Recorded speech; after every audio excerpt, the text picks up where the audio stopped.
Assalamualaikum warahmatullahi wabarakatuh.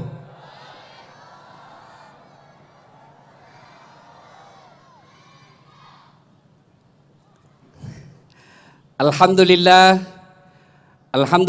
rabbil alamin. Wabihi nasta'inu ala umurid dunya waddin. Ashhadu an la ilaha illallah wa ashhadu anna Muhammadan abduhu wa rasuluh. Allahumma salli ala Sayyidina Muhammad wa ala alihi wa sahbihi ajma'in. Amma ba'd. Faqad qala Allah subhanahu wa ta'ala fi kitabil karim wa huwa asdaqul qailin. A'udzu billahi minasyaitonir rajim. Bismillahirrahmanirrahim. Ya ayyuhalladzina amanu taqullaha haqqa tuqatih wa la tamutunna illa wa antum muslimun. Wahai orang-orang yang beriman, bertakwalah kalian kepada Allah dengan sebenar-benarnya takwa, dan janganlah kamu mati kecuali dalam keadaan beragama Islam. Ayat ini tiap Jumat dibacakan khatib. Jangan kamu mati kecuali dalam keadaan beragama Islam. Berarti ada orang di antara kita lahirnya Islam, khitannya Islam, nikahnya Islam, tapi matinya belum tentu Islam. Ada di antara kita KTP-nya Islam, SIM-nya Islam, identitas yang lain tertulis Islam, tapi matinya belum tentu Islam. Siapa mereka? Contoh ji ya, contoh ji. Yang marah-marah. Contoh, ada anak sekolah terlambat pergi sekolah. Dia ambil motornya, balap. Dia langgar rambu lalu lintas. Dilihat sama polisi, dikejar, tangkap. Hoi, kau melanggar rambu-rambu. Kenapa kau langgar? Kau tidak lihat itu? Saya lihat, Pak. Kenapa kau langgar? Saya tidak lihat Bapak. Melanggar. Pengadilan 250.000. Dah ada uangku, Pak. Mari atur saja. Berapa? 50. 40 juangku, Pak. Sudah, ambil 10, mari 30. Sudah dapat 30.000, lalu pergi makan coto. Makan coto Makassar. Makannya 284. 2 mangkok coto, 48 ketupat. Karena ketupatnya gratis. Pas kenyang betul dia keluar warung, disenggol mobil, mati dalam keadaan kafir. Kenapa? Ada barang sogok dalam perutnya. Apalagi? Contoh jinia, contoh. Jangan marah. Anak muda naik motor, motornya genit. Saya dulu waktu sekolah motornya jujur, sadelnya datar. Sekarang anak muda sadelnya nungging. Depan ni rebak buah meman nih. Depan ni retas nyunyu nih. Coba. Diboncenglah ceweknya. Ceweknya roknya naik ke atas, bajunya turun ke bawah. Ketemu di tengah, tipis sedikit, naik motor. Bonceng laki-laki. Yang cowok dia mainkan rem depannya. Tertabrak sesuatu dari belakang. Hilang konsentrasi. Gas dia kira rem. Rem dia kira gas. Tabrak mobil truk, masuk kepalanya, mati. Cowok cewek ini mati dalam keadaan kafir. Kenapa? Matinya lagi bernafsu. Jalannya bukan muhrimnya. Ceweknya kelihatan auratnya. Laki-lakinya lagi salah niatnya. Mati kafir kok cowok. Contoh jinia, contoh, jangan marah. Anak gaul malam minggu, yuk saweran 5.000 cari teman. Beli bir, vodka, whisky, Jennifer, topi miring, manyang, lempoks. Dia campur lem tikus, beleng-beleng. Kenapa lempoks kok campur lem tikus dong? Bernapas dalam kaleng. Naik motor, mabuk, naik motor, orang mabuk setengah naik motor. Tiang listrik dikira aspal. Pak, mati kafir kok cilaka.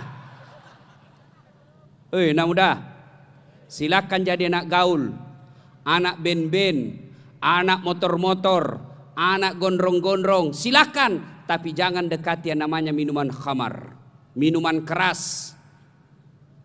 Nah bilang orang, ndak gaul, cemen lu men, baru satu botol, teler mako, itu tahu teman tak jagona sampai masuk di got. Beleng-beleng, apa yang masuk di got dia bilang jago.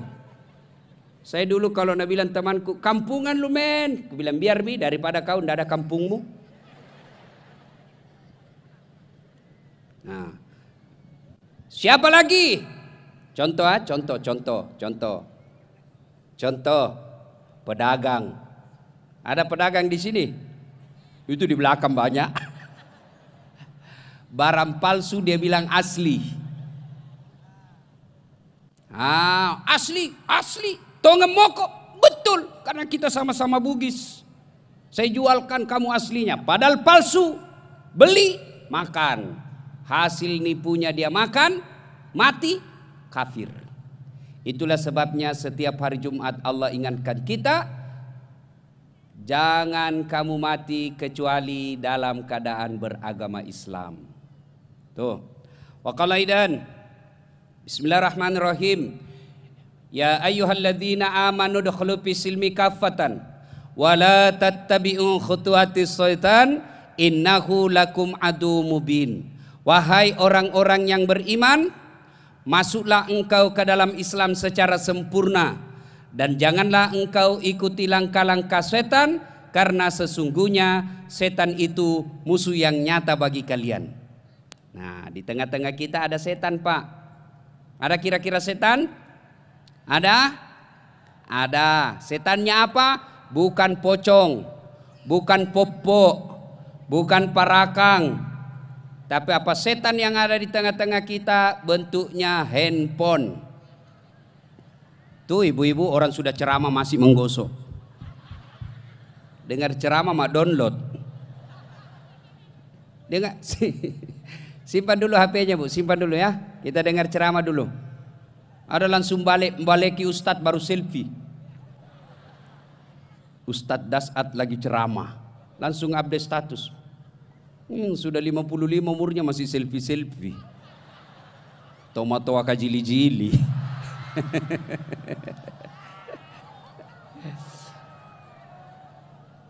Wa qala idzan bismillahirrahmanirrahim. Innallaha wa malaikatahu yusalluna 'alan nabi. Ya ayyuhalladzina amanu sallu alaihi wa sallimu taslima. Sesungguhnya Allah dan para malaikatnya bersalawat kepada Rasulullah Muhammad sallallahu alaihi wasallam, maka wahai orang-orang yang beriman, bersalawatlah kalian kepada Rasulullah dengan sebaik-baik salawat.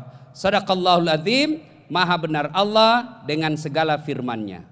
Ibu bapak, saudara-saudara sekalian teristimewa yang kita hormati, Bapak Wakil Bupati Tanah Bumbu beserta Ibu, anggota DPRD Kabupaten Tanah Bumbu, kita lihat-lihat sekarang ada di depan kita, tandai mukanya. Nanti kalau pilcaleg pilih lagi, yang tidak datang pikir-pikir untuk dipilih lagi. Yang insya Allah dimuliakan dan dirahmati oleh Allah Subhanahu wa Ta'ala. Saya mau bercerita, ini kisah nyata. Suatu ketika saya diundang oleh Istana Anak Yatim Batu Licin khotbah Jumat. Ini fakta, kejadian benar. Saya khotbah Jumat, ada bapak-bapak datang usia kira-kira 50 tahun. Dia datang di depan saya, dia pegang pahaku, lalu dia meneteskan air mata dan berkata, "Ustadz, doakan saya.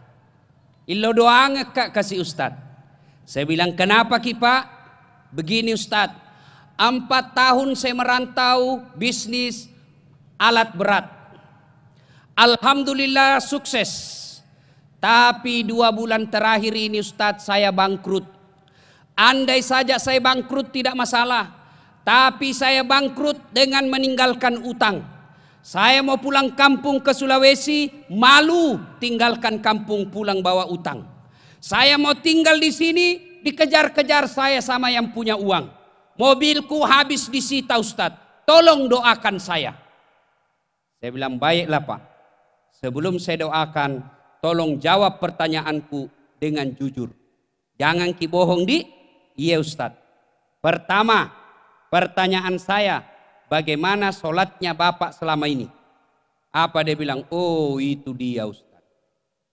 Selama nak kena kak duit Ustadz, hari Jumat saja saya datang. Itu pun paling terlambat datang, paling cepat pulang. Selama khotbah saya tidur. Dalam hatiku, iya itu sabakna cilaka.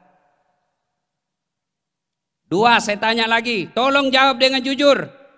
Bagaimana Bapak memuliakan istri selama ini? Bagaimana Bapak menghormati istrinya? Dia bilang, wah itu dia juga masalah Ustadz. Lebih kusuka istrinya orang daripada istriku. Oh dalam hatiku, ya tuh itu sabarin bo.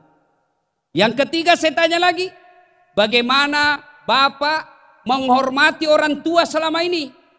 Waduh Ustadz, selama saya merantau tidak pernah saya pulang lihat orang tuaku. Yang keempat, tolong jawab jujur. Bagaimana Bapak bayar zakat sedekah selama berbisnis? Wah itu dia Ustadz, lebih banyak masuk ke panti pijat daripada panti asuhan. Saya sudah jangan banyak cerita. Inilah 4 sebabnya. Saya bilang, Pak, mau sukses, mau Ustadz. Mau kembali usahanya, mau Ustadz. Maka lakukan 4 ini. 1, tunaikan sholat dengan sebaik-baiknya. Pakai singi sempajata. 2, muliakan istri, hindari maksiat. 3, muliakan orang tua, penuhi kewajiban sebagai anak. Dan yang keempat, jangan lupa dapat rezeki, bayar zakat dan sedekah. Lakukan 4 hal ini Pak. Telepon saya 2 bulan yang akan datang. Saya berani sampaikan ke dia waktu itu, telepon saya 2 bulan yang akan datang. Kalau tidak menjadi baik hidupnya, telepon saya, katai saya Ustadz Dasat, Ustadz pembohong. Kalau tidak berubah menjadi bagus. Kenapa saya berani katakan ini? Banyak orang saya kasih terapi seperti ini, alhamdulillah kembali sukses usahanya. Ringkas kisah, beberapa hari kemudian, belum cukup 2 bulan, baru 2 minggu, hari Jumat berlalu belum ada telepon. Jumat kedua selesai saya khotbah ada telepon bunyi. Assalamualaikum Ustadz. Waalaikumsalam. Masih ingat saya Ustadz? Saya bilang dalam hati, siapa ini? Sok merasa saya kenal. Banyaknya itu yang telepon saya. Masih ingat saya Ustadz? Iya, siapa di? Dia bilang, saya Ustadz yang ketemu di istana anak yatim Batu Licin. Oh, ini deng, magani. Ya orang Bugis. Apa jawabannya? Saya tidak sangka Pak. Apa dia jawab? Alhamdulillah Ustadz, semua mobilku yang disita sudah kulunasi. Hebatnya ini dalam hati saya. Belum 2 bulan. Baru 2 minggu. Lunas utang-utangnya. Alhamdulillah Ustadz, besok saya mau ke Surabaya beli mobil. Mobil besar. Apa itu yang begini tuh? Apalagi namanya wakil itu? Pak wakil itu, apa itu yang begini ini? Apa itu? Eskapator. Saya biasa bayangkan enaknya nih kalau ada mobilku begini. Kalau mau pergi pasar macet, saya tinggal dorong mobilnya orang. Tuh. Dia mau ke Surabaya Ustadz beli eskapator. Alhamdulillah. Bahkan terakhir dia telepon saya, Ustadz saya mau ke Berau. Untuk apa? Saya mau beli sawit ratusan hektar. Doakan makin sukses Ustadz. Dan dia katakan, alhamdulillah saya sudah beli juga kapal penangkap ikan yang besar. Heran saya Pak, tidak sampai 2 bulan berhasil dengan baik mengembalikan hidupnya menjadi lebih bagus. Saya tanyalah, memang bagaimana selama ini? Dia bilang, alhamdulillah Ustaz, semenjak kita kembali, sholatku saya pelihara dengan baik. Saya berusaha sholat awal waktu dan saya usahakan sholat di masjid dan saya tambah tahajud. Alhamdulillah Ustaz, setelah ketemu sama kita, saya pulang kepada istriku, saya minta maaf, saya cium tangannya, baru saya cium pipinya puas-puas. Ya wajar namanya istrinya orang Pak, wajar Ji. Kemudian apa dia bilang, ada sisa uangku Ustaz, waktu itu saya jual, saya kemudian bayar zakat sedekah, saya pulang kampung, muliakan orang tua. Sekarang Ustaz, setiap ada rezeki saya dapat, sebelum masuk rekening, yang pertama saya kirimkan dulu orang tuaku. Alhamdulillah. Nah ibu bapak, apa pelajaran atau hikmah yang kita bisa ambil dari kisah dan fakta ini? Halo ibu-ibu, halo. Halo, lihat ke saya. Oh, ada juga televisi rupanya di sana. Oh, pantas, oh, besar lagi di sana. Saya juga heran, lebih gagah saya di sana daripada aslinya. Oh. Nah, Bapak, saudara-saudara sekalian, pelajaran 1. Ibu mau sukses, punya usaha, punya bisnis, mau kembali hebat. 1, aqimis salah, tetongangi sempajangi. Tidak ada orang yang hidupnya sengsara apabila dia baik sholatnya. Tidak mungkin hidup bikin susah kalau orang bagus sholatnya. Sebaliknya, kalau ada orang yang tidak beres sholatnya, maka sengsara hidupnya. Bagus sholatnya, hidupnya terjamin. Tidak bagus sholatnya, hidupnya sengsara. Langsung ada yang bilang, rasa-rasanya tidak betul itu Ustadz bilang. Kenapa aku bilang begitu? Itu tetangga saya Ustadz. Rajin betul sholat, kok hidupnya sengsara. Rajin betul sholat, tapi hidupnya penuh masalah. Saya bilang, kalau dia tidak sholat, pasti hidupnya lebih banyak lagi masalahnya. Yang kedua bisa jadi, penyebabnya, dia sholat, tapi tidak ikhlas. Hayya 'alas shalah. Asar lagi. Barusan kita sholat duhur, berarti Bapak tidak ikhlas. Jadi mau sukses hidup, sempurnakan sholat. Ada lagi yang penyebab ketiga, sholat Ustadz, tapi sholatnya main-main. Kenapa main-main? Sholatnya pakaiannya tidak bersih. Itu juga pakaiannya dipakai ke toilet. Itu juga dipakai tidur. Itu juga dipakai main futsal. Itu juga dipakai pergi ke pasar. Itu juga dipakai mencuci. Lalu sudah 2 hari dipakai lagi ketemu Allah. Akhirnya apa? Ketika dia sholat baru ketahuan, barulah terasa gatal semua. Allahu Akbar. Mari. Iya kan. Ada bangke sampai pantat. Siapa ajar ki sholat menggaruk pantat? Allahu Akbar. Tidak semangat. Assalamualaikum. Assalamualaikum. Atau terlalu semangat. Allah. Ada juga saya lihat itu sholat begitu. Ada juga sholat kayak ditiup angin.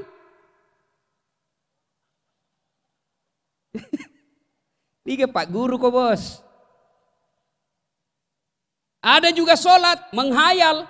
Allahu Akbar. Tadi 100.000. Beli pulsa 50.000. Beli bensin 20.000. Mana ini 30? Allahu Akbar, belum didapatnya. Sami Allah, di mana aku simpan? Allahu Akbar, di mana ya? Pas assalamualaikum, oh di bawah sadel. Ini sholat atau cari duit? Nah, kalau mau bagus perbaiki sholat, ya. Alhamdulillah saya lihat ini muka-muka rajin sholat. Nah, saya kasih oleh-oleh. Ibu bapak, ada yang punya tanah 10 hektar di sini? Ada yang punya tanah 100 hektar? Ada kayaknya. Mau punya tanah berhektar-hektar? Mau punya kekayaan bermiliar-miliar?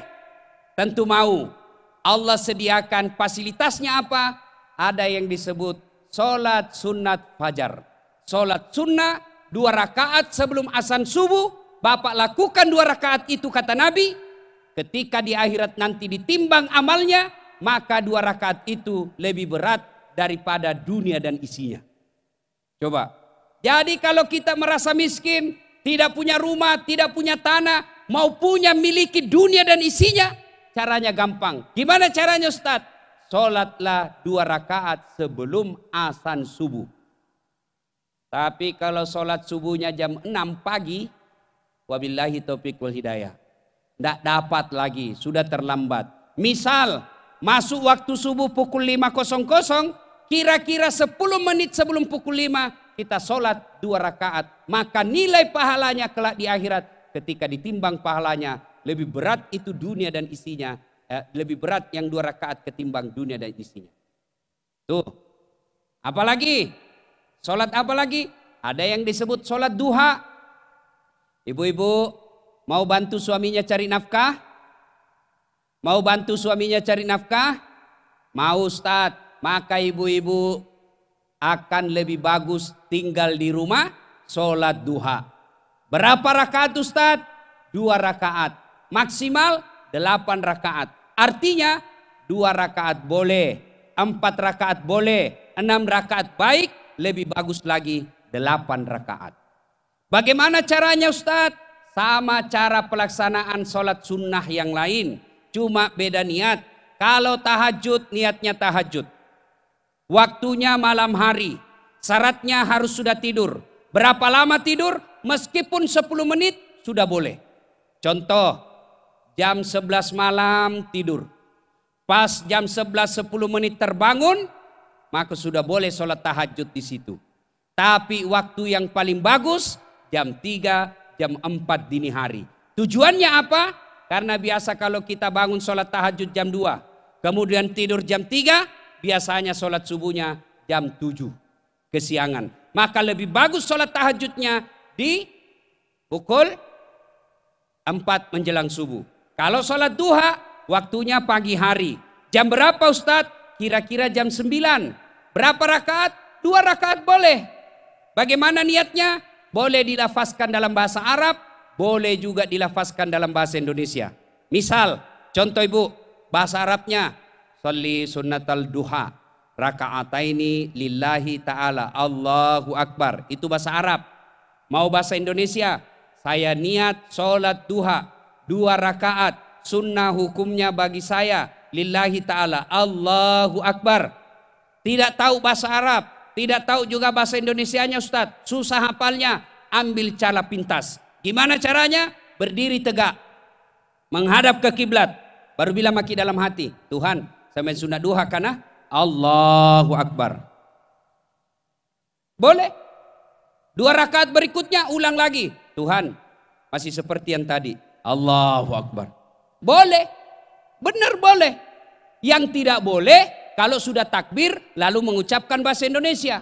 Kalau niat bahasa Bugis boleh, bahasa Banjar boleh, bahkan tidak diucapkan pun boleh. Bapak baru wudhu. Ketika wudhu sudah ada dalam hati, saya mau sholat duha. Itulah niat. Tapi kalau diucapkan lebih bagus lagi. Tidak dihafal, tidak usah. Daripada kita tunggu menghafal, tunggu hafal-hafal, tidak menghafalnya, maka dia tidak sholat. Pernah ada muda saya lihat di masjid, masuk masjid, takbir. Allah. Dia ulang lagi. Allah. Ulang lagi. Allah. Ulang lagi. Langsung dia duduk. Tidak jadi sholat. Saya pergi tanya, kenapa tidak jadi sholat dek? Saya lupa usallinya Ustaz. Kalau tidak hafal, tidak mesti. Cukup selesai takbir, Allahu Akbar. Baca doa iftitah. Baca Al-Fatihah. Baca surah Wad-Duha. Kalau hafal duha, Wad-Duha. Kalau hafal. Kalau tidak hafal, surah apa saja. Bahkan boleh surah pendek seperti Wal-Asr. Atau Inna A'taina. Atau boleh sama sekali tidak membaca surah pendek. Cuma kalau ibu-ibu tidak membaca surah pendek, hanya Al-Fatihah saja, sama halnya makan nasi, tidak ada ikannya, tidak ada sayurnya, tidak ada sambalnya, nasi saja. Tentu lebih enak kita makan ada sayurnya, ada ikan bakarnya, ada ikan gorengnya, ada sambalnya. Itu maknanya kalau kita sholat, makin banyak bacaan-bacaan kita baca, makin banyak pahala yang kita dapat. Lalu selesai sholat duha, Assalamualaikum warahmatullahi, Assalamualaikum warahmatullahi, berdoalah. Ingat sholat duha itu khusus Allah berikan untuk membuka pintu keutamaan dunia. Maka doa yang kita minta selesai sholat duha, jangan minta doa-doa yang berkaitan dengan misal berkaitan jodoh. Bukan salah, bukan dilarang, tapi tidak pada tempatnya. Lalu apa yang kita minta ketika selesai sholat duha? Berkaitan dengan dunia. Contoh, ya Allah, Engkaulah yang mengatur rezekiku. Itu ini, ibu-ibu nih pergi suaminya kerja, pergi ngelaut, pergi dagang di pasar, pergi tangkap ikan di laut, atau pergi bawa kendaraan umum jadi sopir.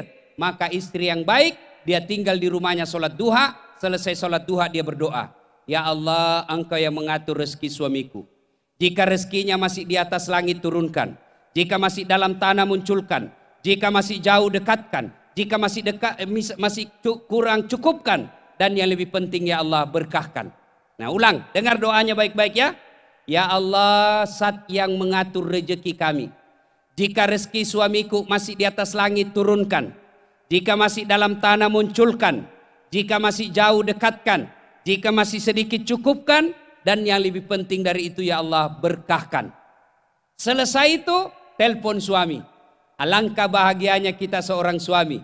Selesai istrinya sholat, lalu mendapat teleponlah istrinya atau SMS. Pak, jangan menghalalkan segala cara. Bapak baru saja saya doakan dalam sholat duha. Insya Allah rezeki tidak akan diambil orang, rezeki tidak akan tertukar. Itu bu, ibu, rahasia laki-laki nih bu. Kami ini laki-laki, kalau selesai dengar SMS atau selesai mendapat telepon dari istri, paling tidak SMS yang bunyinya memberikan dukungan kepada suami, itu biasa suami langsung kasih lihat semua temannya warung kopi. SMS-nya istriku, itako bos, makasih toh. Ibu, biasa aja kita SMS begitu suami tak? Iya.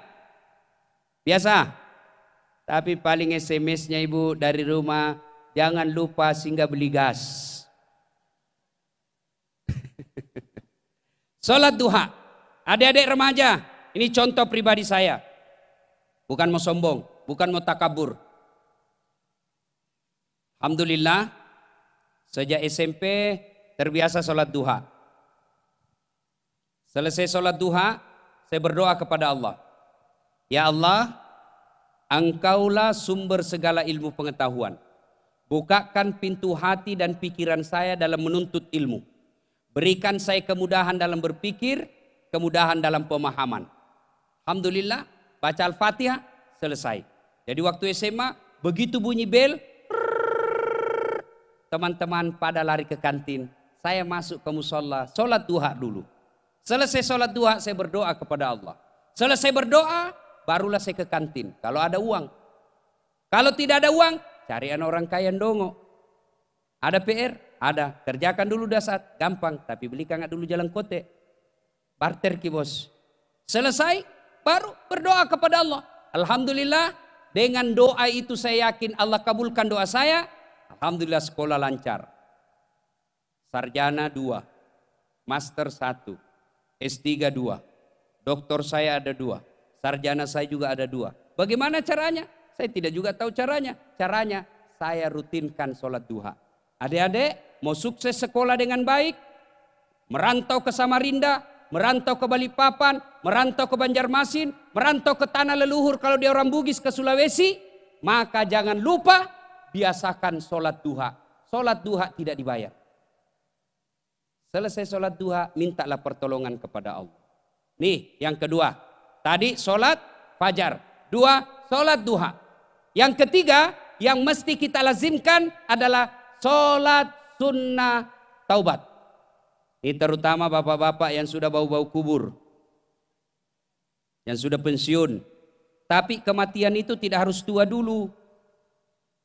Ada orang ketika saya ceramah kematian, takziah, itu anak muda langsung orang tua dia lihat-lihati. Yang sudah pensiun, sudah putih rambutnya. Dia pikir barangkali langsung dikasih kaget orang tua. Apa kau lihat? Yang namanya kematian tidak harus tua dulu. Yang namanya kematian anak muda mati. Orang tua mati. Orang kaya mati. Orang miskin mati. Pejabat, rakyat biasa, anggota DPR, polisi, ibu-ibu, ustadz. Di belakang sedikit.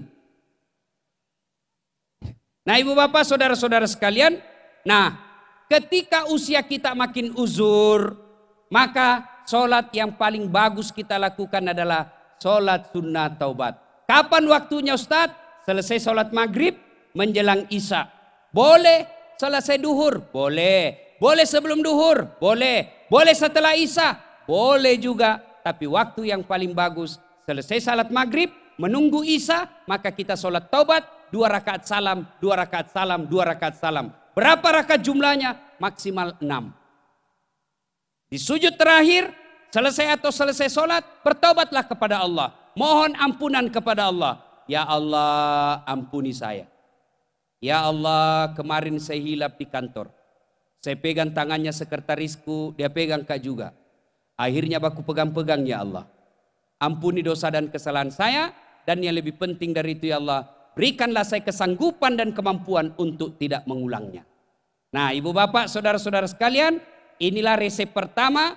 Mau sukses, mau hebat, perbaiki sholat. Aqimis salah, dirikan sholat.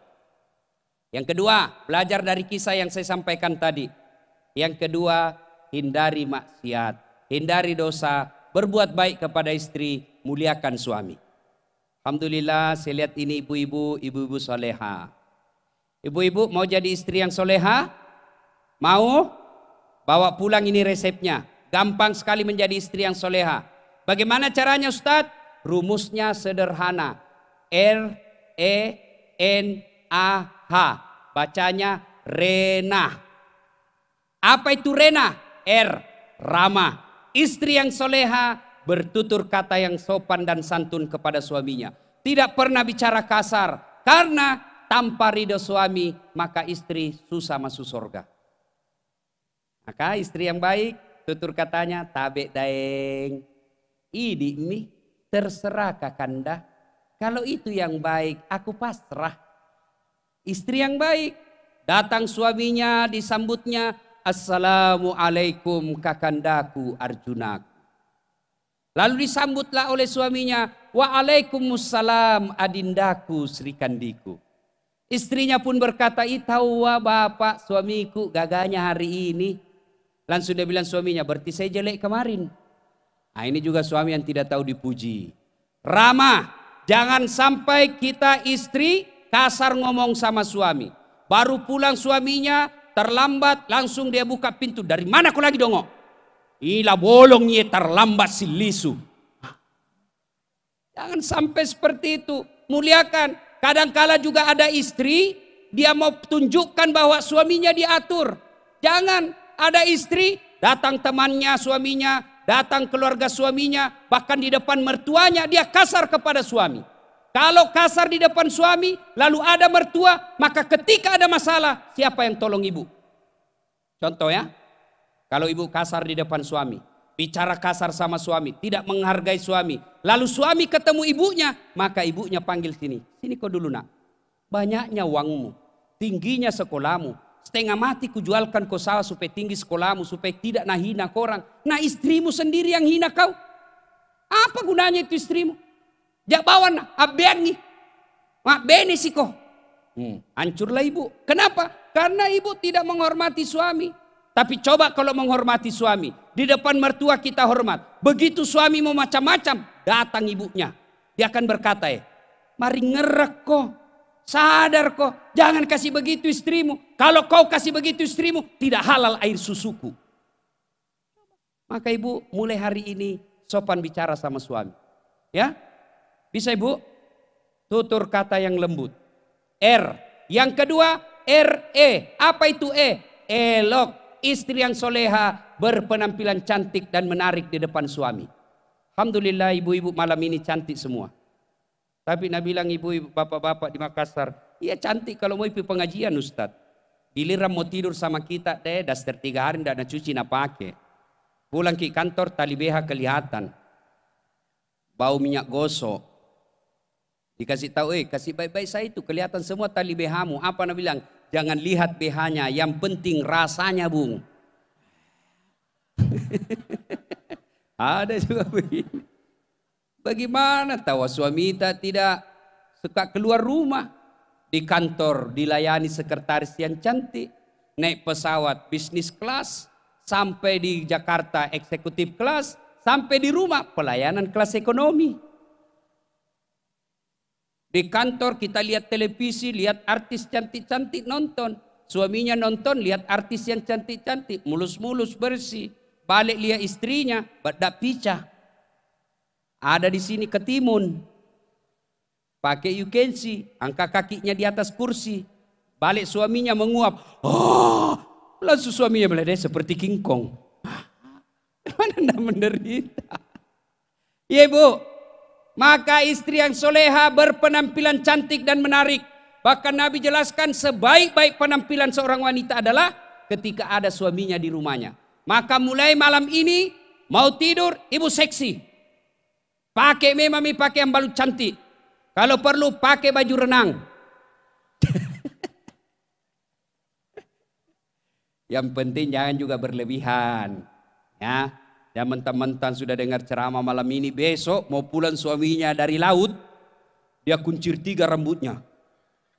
1 di depan, pakai romini mini, you can see, pakai sepatu tinggi. Pulang suaminya langsung bilang, astagfirullah, kesurupan istriku. Ya, ramah, elok, berpenampilan cantik, elok. Yang ketiga, N. Apa itu N? Nikmat. Istri yang soleha pandai memasak masakan kesenangan suaminya. Maka istri yang baik, akhir bulan kah itu, awal bulan kah, terima honornya suami, maka dia telepon suaminya. Pak, jangan makan di luar hari ini. Hari ini saya masak spesial buat Bapak. Masya Allah. Ibu SMS begitu suaminya. Ya, tapi sekarang ibu-ibu lebih sayang pelihara kuku daripada pelihara suami. Coba kita lihat ibu-ibu sekarang malas masak. Ya. Siapa yang ngurus suaminya? Pembantu. Mau makan suaminya, pembantu yang ngurus. Mau mandi suaminya, pembantu sediakan handuk. Mau pergi kerja suaminya, pembantu sediakan sepatu. Datang suaminya, pembantu yang bukakan sepatunya. Mau tidur suaminya, pembantu yang temani. Apalagi kalau pembantunya lebih seksi dari ibu. Ibu banyak lemaknya. Wassalam. Nala bene, nala lakemu tahu beng. 1, ramah. 2, penampilan cantik. 3, memasak masakan kesenangan suami. Yang keempat, RENA. Apa itu? Anggun. Anggun itu cerdas. Ibu belajar daripada nonton telenovela, daripada nonton sinetron yang bikin galau. Nonton sinetron, dia lihat artis India, dia bandingkan suaminya. Pasti kalah suami tak. Dia lihat artis-artis, dia lihat hidupnya yang enak-enak, maka dia tuntut suaminya seperti itu juga. Daripada nonton sinetron yang membuat hati kita kotor, yang membuat pikiran kita kotor, lebih baik kita belajar agama. Maka di rumah sebaiknya banyak buku agama. Bapak-bapak belikan buku istri. Kalau bapak tidak mampu mendidik istri, tidak punya ilmu untuk mendidik istri, maka sebaiknya bapak belikan buku agama, kasih istri. Baca ibu, sebentar malam kita bahas di tempat tidur. Selesai malam, pulang kerja suaminya, diskusi di kamar. Bagaimana hasil bacaannya ibu? Alhamdulillah bagus sekali ini buku pak. Bagaimana kesimpulannya pak? Istri yang baik adalah taat kepada suami. Tapi suami yang baik harus menjadi imam yang bagus juga akhlaknya. Bola balik, sama-sama kena. Yang kelima, kata agama kita mengajarkan istri yang baik setelah RENAH. Apa ini H? Hemat. Istri yang soleha pandai memanajemen keuangan keluarganya. Jangan menjadi istri yang selalu mengkompor istrinya, suaminya. Banyak istri pergi pengajian, pulang pengajian malah dihasut suaminya. Apa katanya? Pak, itu tadi di pengajian, itu pegawai honor, tebalnya gelangnya pak, kayak pelek sepeda itu gelangnya istrinya. Bapak ini sudah 4 tahun kepala dinas, ini cincin masih cincin kawin. Apa kek kau bisa sikat di kantormu? Ini namanya mah Pak Guru salah. Kata pepatah orang Bugis, aja musuru lakemu toa isikuna. Paham ibu? Paham? Aja musuru lakemu toa isikuna. Bahasa Indonesianya, jangan kau paksa suamimu menggigit sikunya. Ini siku. Coba bapak-bapak gigit sikunya. Gigit nih. Sampai 17 Muharram 7 kali tidak bisa digigit. Tak putar-putar. Maknanya apa? Jangan menyuruh suamimu di luar kemampuannya. Maka istri yang baik, dia akan berkata setelah pergi suaminya, Pak, jangan menghalalkan segala cara. Rezeki bapak sudah diatur Allah. Yang penting bapak bekerja, berapapun bapak datang, bawa atau tidak bawa, saya mensyukurinya. Nah, ini istri yang baik. Jangan menjadi istri yang stepa. Tahu stepa? Selera tinggi ekonomi pace. Motom pakai handphone yang mahal-mahal. Untuk apa? Pakai Mi 3G. Padahal dia bukan artis, bukan wartawan. Orang pakai 3G itu yang video call. Kalau dia wartawan, dia mau siaran langsung. Kalau kita pakai 3G seperti HP-nya mamaku. 300.000 3G juga. Miss call G, SMS G, terima G. Nah, 3G juga itu namanya. Ibu bapak, saudara-saudara sekalian. Maka mau baik dalam rumah tangga, mau sukses usaha, muliakan istri, hormati suami. Nah, bagaimana pula kita sebagai suami? Maka suami yang baik akan menjadi istrinya. Suami yang baik akan menjadi contoh buat anak dan istrinya. Jangan sampai kita menjadi suami kita menjadi kepala rumah tangga, melarang anaknya merokok, lalu dia merokok. Awas kau, saya dapat kau merokok, saya kasih makan kau itu rokok dengan batang-batangnya semua. 10 menit kemudian, nak, Piko belikan kak rokok. Apa masuknya bos? Ada perokok di sini? Ada? Saya mudah-mudahan bapak berhenti merokok. Ya, itu biasa perokok itu kayak beleng-beleng selian. Coba lihat itu perokok pak, kayak kurang kerjaan. Sandar-sandar di pagar. Itu aja dikerja 20 menit. Isap, buang. Isap, buang.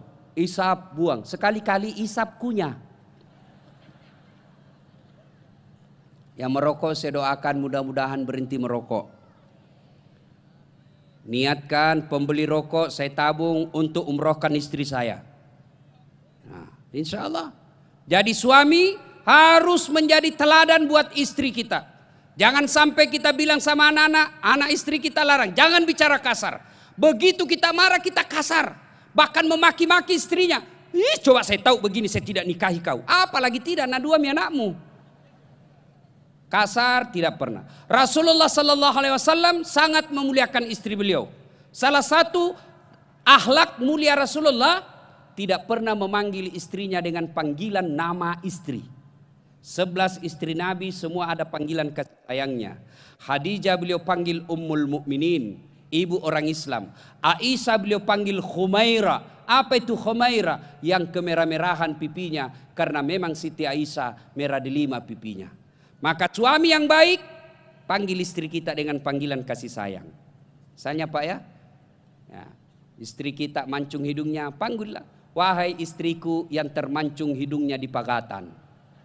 Nah bilang tidak mancung hidungnya Ustaz, giginya lagi dilihat yang rapi. Nah bilang justru giginya mancung. Ya lihat alisnya yang bagus, jangan terlalu jujur. Mentang-mentang istrinya hitam, oh belum. Nah bilang istrinya agak penyak. Jangan saling memanggil dengan gelar-gelar yang buruk. Dilarang dalam Al-Quran. Ya. Ada lagi yang bilang, Ustadz istri saya suka marah-marah. Ustadz istri saya suka mengamuk. Jadikan amal. Ada istri sahabat. Waktu itu Umar bin Khattab jadi presiden. Ini sahabat dimarah terus sama istrinya. Lalu suaminya ini yang sahabat Nabi ini mau melapor kepada kepada Umar. Begitu mau datangi rumah Umar, dekat dari rumahnya Umar, dilihatnya Umar, Umar juga dimarah-marah sama istrinya. Akhirnya tidak jadi. Lalu besok dia datangi Umar, ya Amirul Mukminin, saya lihat kemarin Anda dimarah-marah sama istri, Anda senyum-senyum saja. Dengar jawaban Umar. Apa jawaban Umar? Begitulah cara saya berterima kasih dan bersyukur kepada istriku yang telah hamil dan melahirkan anakku. Coba bayangkan Pak, bagaimana seandainya kita yang hamil? Coba bayangkan. Bagaimana kalau kita hamil? Ibu-ibu masih ingat waktu hamil? Masih ingat? Enak enggak itu hamil, Bu? 9 bulan menderita. Jalannya setengah mati. Duduk pakai standar samping. Coba tidur sesak napas. Poso. Tidurnya gaya pasrah. Ibu-ibu waktu hamil pernah tengkurap? Pernah? Pernah? 9 bulan itu ibu enggak tengkurap, Pak. Bapak 1 bulan enggak tengkurap, pusing. Coba. Syukur alhamdulillah. Jadi kalau istri marah, bayangkan saja bagaimana repotnya itu yang namanya menjadi perempuan. Gaji 1 juta, anak 4. Itu urusan istri, kasih cukup itu hidupnya 1 bulan 1 juta. Siapa punya urusan? Istri. Maka ketika istri marah, bayangkan saja bagaimana susahnya hamil. Dan bukan kita yang melahirkan. Ibu-ibu masih ingat waktu melahirkan? Ada ibu-ibu melahirkan senyum? Ada? Dia bilang, masuk kok nak? Ya tidak. Nah, busi getet tuh kasih gigit kayu atau dia gigit karet. Coba, tuh luar biasa. Alhamdulillah bukan kita yang melahirkan, Pak. Coba paling menderita bapak-bapak kalau ngidam. Ada pernah ngidam, dia bilang, Ustaz, apa doanya supaya berhenti ngidam? Saya bilang, apa doanya? Apa ngidamnya, Ibu? Dia bilang, istriku ngidam, Ustaz. Nanti dia bisa tidur kalau dilihat saya di atas lemari. Saya bilang, berhenti kok nak kasih bodoh-bodoh kok itu. Jadi kalau istrinya mau tidur jam 9, setengah 9 sudah naik suaminya di atas lemari. Nah, ibu bapak, saudara-saudara sekalian, suami yang baik ketika istri marah, bapak diam. Saya pernah rasakan, Pak. Saya pulang takziah malam-malam di Makassar. Tiba-tiba istri saya SMS. Habis pembalik. Minta tolong Ustadz, saya tidak bisa lagi keluar. Mati saya ini. Kenalah saya ceramahku ini. Saya tinggallah sunggah di toko. Saya berdoa mudah-mudahan tidak ada ibu-ibu yang kenal saya. Begitu di kasir saya bayar, langsung ada ibu-ibu bilang, ih Ustadz beli pembalut. Saya bilang, biar mi daripada saya yang hamil. Begitu saja Pak, supaya tenang perasaan. Ya. Nah ibu bapak, saudara-saudara sekalian, muliakan istri. Tidak ada kemuliaan bagi seorang laki-laki yang tidak tahu menghormati istrinya. Begitu kata Nabi.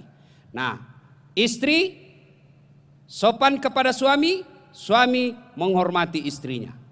Nah, coba diamalkan. Ya. Yang ketiga, jika ingin bersukses dalam segala upaya usaha kita di dunia, yang ketiga, muliakan orang tua. Anak-anak sekarang memuliakan orang tua mulai hilang. Sopan sama cowoknya, kurang ajar sama bapaknya. Santun sama pacarnya, tidak sopan sama mamanya. Kalau mamanya yang ngajak, banyak alasannya. Giliran cowoknya yang ngajak, cari alasan supaya bisa keluar meskipun dia bohongi orang tuanya. Auzubillah min zalik. Percayalah saudara-saudara sekalian, tidak ada keberkahan bagi anak yang durhaka sama orang tuanya.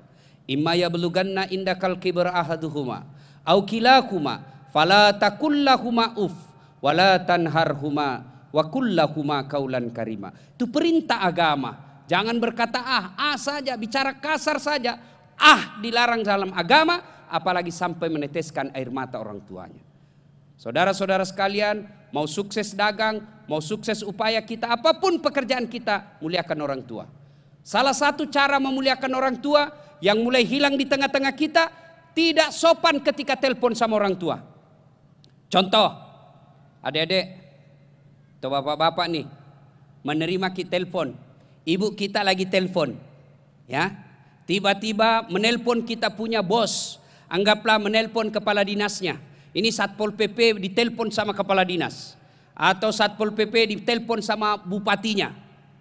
Langsung dia reject teleponnya ibunya, dia matikan telepon ibunya, lalu dia katakan, siapa bupati? Perintah. Ini tentu cara menyakiti orang tua. Tidak sopan anak seperti ini. Lalu bagaimana cara yang baik? Salah satu cara yang baik, menerima telepon dengan santun, menerima telepon dengan penuh adab. Gimana caranya Ustaz?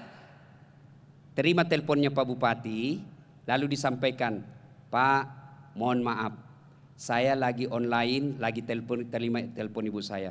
Sebentar saya telepon balik Pak. Lalu kita lanjutkan bicara sama orang tua. Adik-adik mau beradab, termasuk ibadah, ya, menerima telepon. Salah satu kebiasaan saya, kalau saya terima telepon orang tua saya matikan handphone yang lain, saya matikan kalau saya lagi dengar radio, saya matikan segala kegiatan, saya berhentikan, saya muliakan orang tua dengan cara menerima telepon. Mudah-mudahan saya yakin, mudah-mudahan dengan menerima telepon memuliakan orang tua, Allah bukakan rezeki saya, Allah perbaiki karier saya. Kenapa? Ridallah fi ridal walidain, suktillah fi suktil walidain. Ridanya Allah tergantung ridanya kedua orang tua, murkanya Allah tergantung kepada murkanya kedua orang tua. Nah, anak-anak, adik-adik mau sukses, sekolah bukan jaminan. Kalau sekolah jaminan orang sukses, maka semua sarjana mestinya tidak ada yang nganggur. Tapi buktinya banyaknya sarjana yang nganggur. Buktinya ada orang tidak ada sekolah hidupnya baik. Dan ternyata usut punya usut. Salah satu sebabnya karena dia sangat memuliakan orang tuanya. Ya, bagaimana pula kita ini yang sudah berkeluarga? Cara memuliakan orang tua, muliakan mertua, hormati orang tua. Kadangkala kita sudah berkeluarga, orang tua kita muliakan, mertua kita tidak hormati. Padahal orang tua dengan mertua sama posisinya. Ketika kita bujang, 2 orang tua kita. Tapi ketika sudah menikah, 4 orang tua kita. Orang tua dari suami dan 2 orang tua dari kita. Berarti 4. Nah, ibu bapak, saudara-saudara sekalian, tidak ada kemuliaan, tidak ada kehormatan, tidak ada kesuksesan bagi mereka yang durhaka kepada kedua orang tuanya. Ada mahasiswa saya nanya begini, Ustadz, bagaimana kalau orang tua saya tidak sholat? Bagaimana kalau orang tua saya tidak kerja baik? Bagaimana kalau orang tua saya tidak pernah ngurus saya dari kecil? Nah, apakah saya tetap wajib berbuat baik kepadanya? Silahkan pelajari kisahnya Ibrahim alaihissalam. Ibrahim alaihissalam, bapaknya namanya Azor, penyembah berhala. Ketika mau ribut sama bapaknya, Allah tegur, Ibrahim, sadar kok, itu bapakmu, bagaimanapun dia orang tuamu. Kau yang keluar dari desamu, jangan ribut sama orang tuamu. Nah, ibu bapak, saudara-saudara sekalian, ini yang ketiga. Muliakan orang tua, hormati ibu bapak. Yang keempat, jika ingin sukses dunia dan akhirat, maka jalan yang keempat adalah jangan lupa bayar zakat dan bayar sedekah. Zakat wajib, maknanya tidak dikeluarkan dosa. Sedekah adalah sunnah. Apa bedanya hadiah, Ustadz? Ada kan biasa kita bedakan hadiah dengan sedekah. Nah, contoh sederhana. Yang supaya Bapak Ibu bisa bedakan mana hadiah mana sedekah. Kalau Pak Yusuf Kalla, wakil presiden, memberikan sesuatu kepada saya, maka itu namanya sedekah. Kalau Ustadz Dasat Latif memberikan sesuatu kepada Yusuf Kalla, maka itu namanya hadiah. Jelas ya? Sedekah orang atas berikan kepada yang lebih bawah. Sedekah. Orang bawah berikan kepada yang lebih atas, itu namanya hadiah. Nah, mau sukses, keluarkan zakat. Bagi mereka yang tidak mau mengeluarkan zakat, maka harta-hartanya akan terkotori. Contoh, fungsi zakat itu membersihkan harta penghasilan. Ibu-ibu kasih air gelas. Itu halal atau tidak? Air gelas yang kita beli dengan halal, cara mencari duitnya halal, kita beli. Nah, sebelum kita minum kasih masuk gelas. Itu air putih halal apa tidak? Halal. Nah, karena Bapak Ibu tidak bayar zakat, tidak mengeluarkan zakat, yang air gelas 1 gelas ini adalah gaji, dagang, ya, pegawai negeri. Nah, itu halal. Kita punya penghasilan halal. Lalu karena kita tidak bayar zakat, maka air bersih yang halal tadi ini diibaratkan dia ambil air toilet.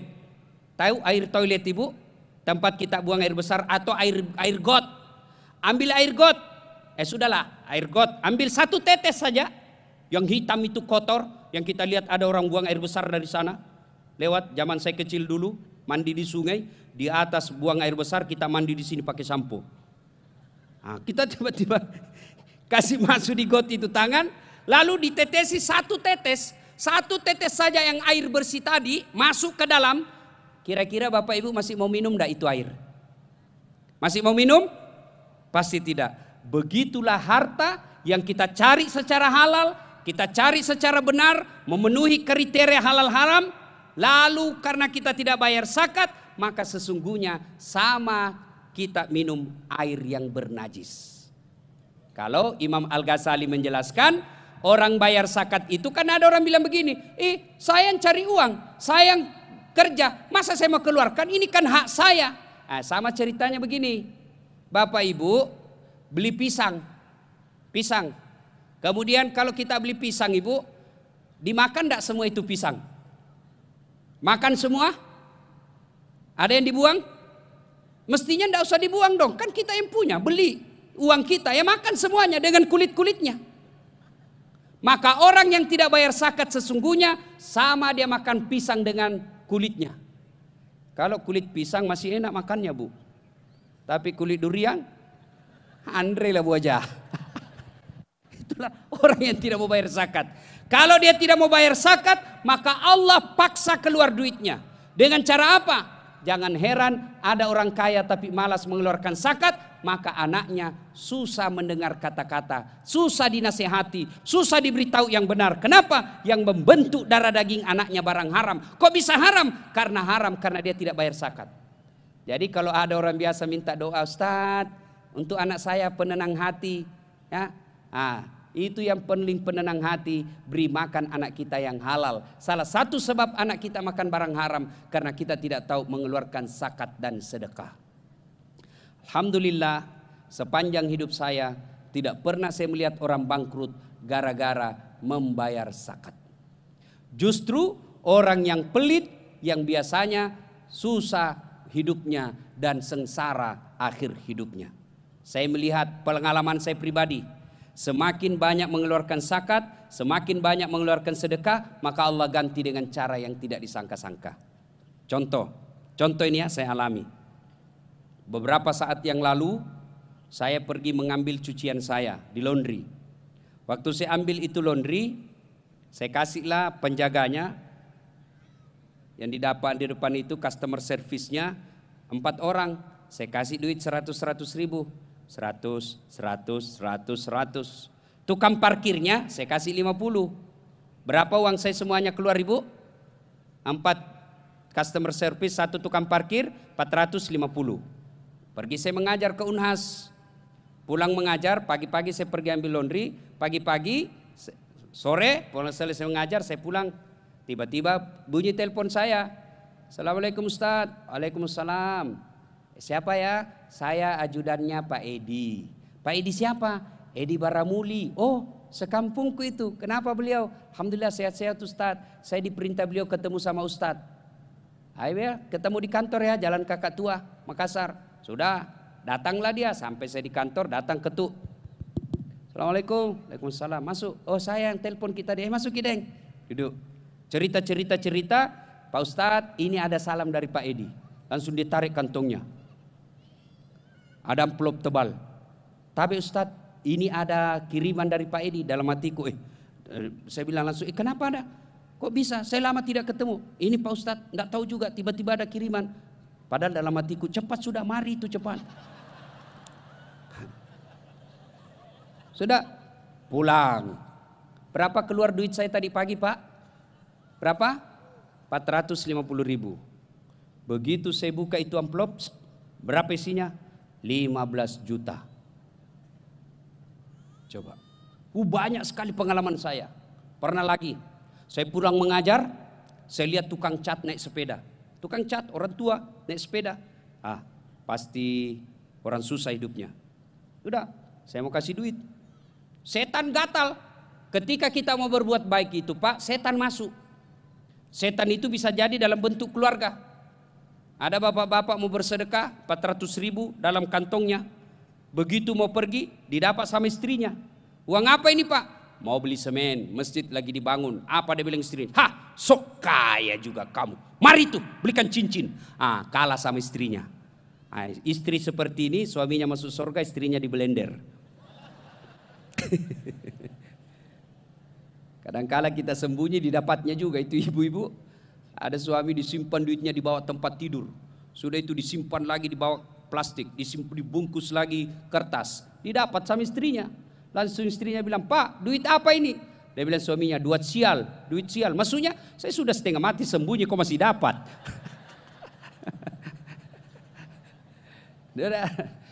Begitu saya sedekah, setan masuk. Ndak usah dasat. Nanti kok dibilang orang sok kaya, ndak usah singgah. Lewat. Begitu lewat saya bilang kurang ngajar ini setan. Kok kira kalah ke saya? Saya singgah, saya tunggu itu. Pas depan PLN telok, saya kasih duit 100.000. Tabe daeng, sedekah.